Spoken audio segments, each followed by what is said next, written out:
So here's an interesting one. During Donald Trump's speech in Dayton, Ohio on Saturday, he spent just as much time attacking Ron DeSantis as he did President Biden. And you may say, why would you do that? Isn't elections all about trying to bring people together and to increase your base, not alienate DeSantis supporters? Well, on the one hand, Donald Trump's a complete maniac and can't control himself. But there's something deeper at play right here, which is that Ron DeSantis stated that he was going to be releasing all of the remaining Jeffrey Epstein paperwork on July of 2024.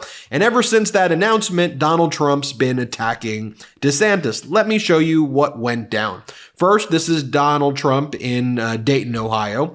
Here he is spending his time at a campaign speech attacking Ron DeSantis. Play the clip. CNN turned off when here we are. We campaigned for a year, and I obliterate my competition. And they said, "Sir, please don't talk about these people that way. They're Republicans." I said, "I don't give a shit. They're terrible." I said, "I don't care." No, my highly paid advisors, "Sir, you shouldn't talk to them about that." One of the people said, "Are you going to run against the president?" He said, "I have no comment." To me, that meant he's running. So I hit him hard. I hit him low. I hit him high, just like we did to ISIS. We hit him hard. We hit him low. We hit him high. We hit him in the middle. We hit him from on top, and we even came under the ground. We hit this guy so hard, by the time he announced, nobody knew what the hell happened. They said, "What happened to him? He's a shell of the man." And not just attacking Ron DeSantis here, cursing, out of control, unhinged. And then last week, same thing, still attacking Ron DeSantis. Here, play this clip. I'd love to come over and make amends. I've always felt you were the best candidate. I think you're fantastic. People that were with the sanctimonious, they were with other people.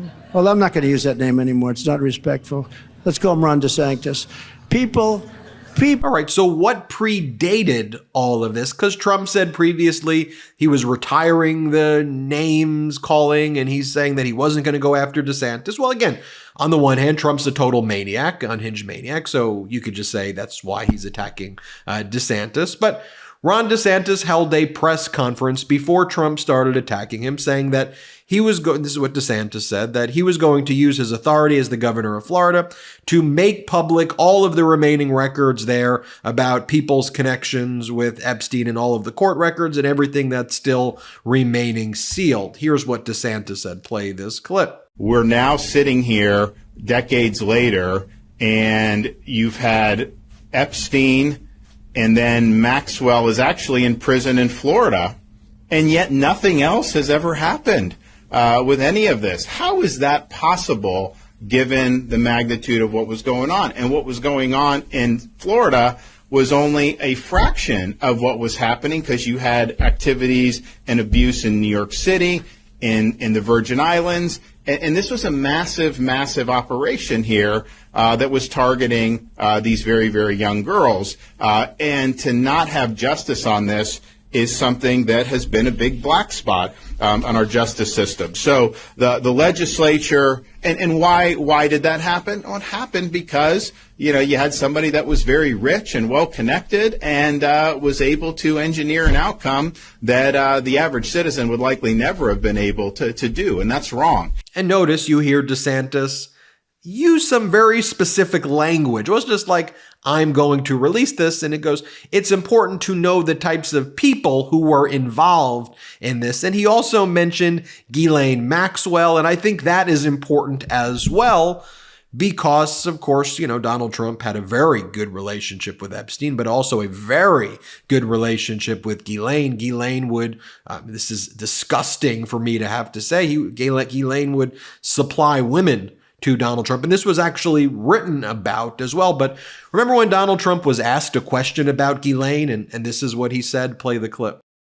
Ghislaine Maxwell is in prison, and a lot of people want to know if she's going to turn in powerful people. And I know you've talked in the past about Prince Andrew, and you've criticized Bill Clinton's behavior. I'm wondering, do you feel that she's going to turn in powerful men? How do you see that working out?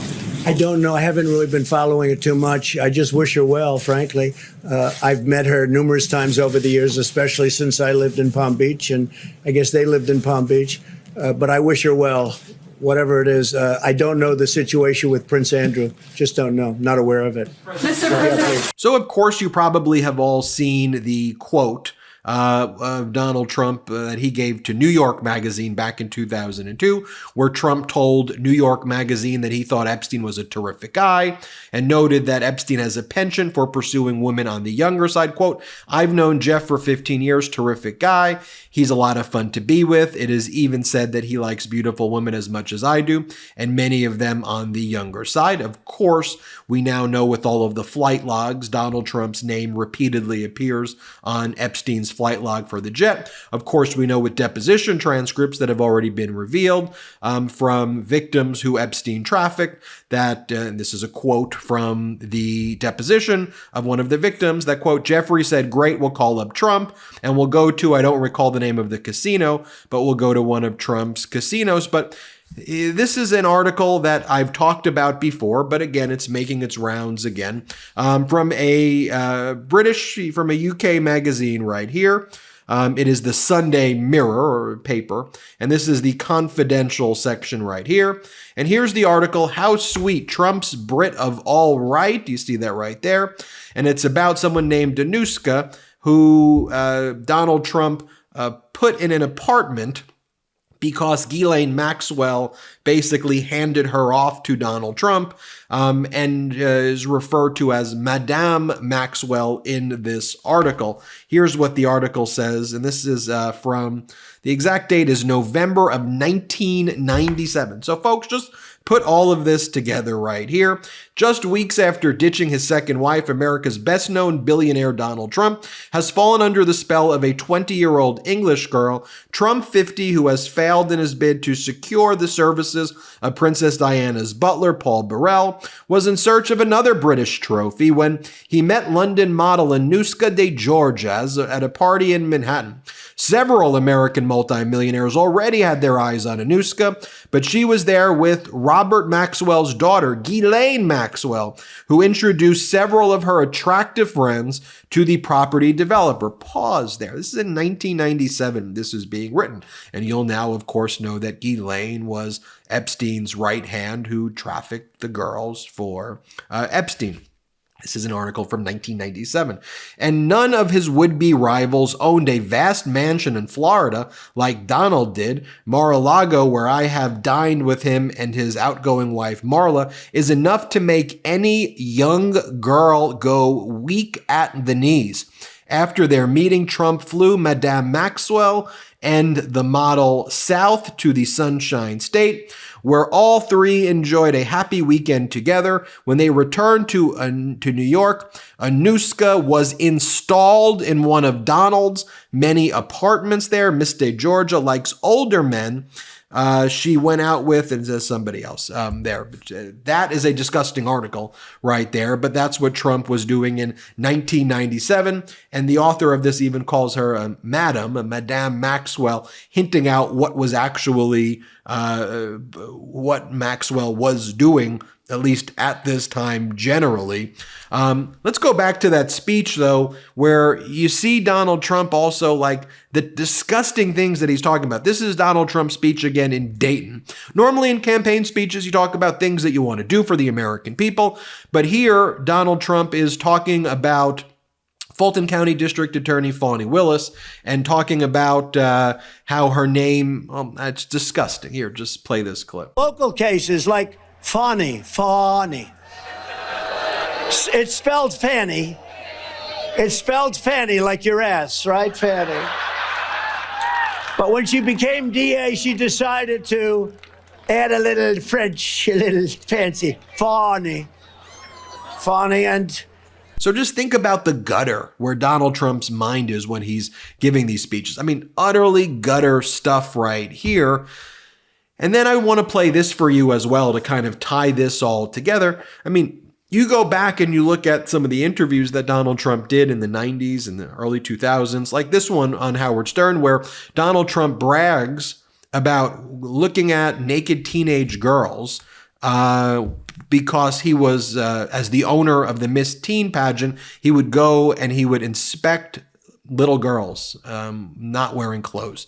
And Trump just says it in this interview. Here, play this clip. Well, you could also say, as the owner of the pageant, it's your obligation to do that. So you have done that. Now, I'll tell you the funniest is that I'll go backstage before a show. Yes. And everyone's getting dressed and ready and everything else. And, no men are anywhere. And I'm allowed to go in because I'm the owner of the pageant, and therefore I'm inspecting it. I'm inspecting. Right, I want to make sure that You're like everything is good. You're there. Yeah, the dress. Is everyone okay? They're standing there with no clothes. Is everybody okay? And you see these incredible looking women. And so I sort of get away with things like. So the question is, are we going to see a July surprise? And is that why Donald Trump is spending his time attacking Ron DeSantis during this speech? But also I ask this, the MAGA supporters, as the Republican Party has gone MAGA, do they care? Do they like this? It's sick. It's disgusting. But if we look at all the data I have right now, and MAGA's cool with it. MAGA likes this about Donald Trump. So anyway, you can see what Donald Trump is worried about here. We'll follow up, of course, and we'll see what information DeSantis is going to be revealing in July. But this is the state of the Republican Party March in 2024. I'm Ben Meiselas from the MeidasTouch Network. Hit subscribe. We're on our way to 3 million subscribers thanks to your support. Love this video? Make sure you stay up to date on the latest breaking news and all things Meidas by signing up to the MeidasTouch newsletter at MeidasTouch.com/newsletter.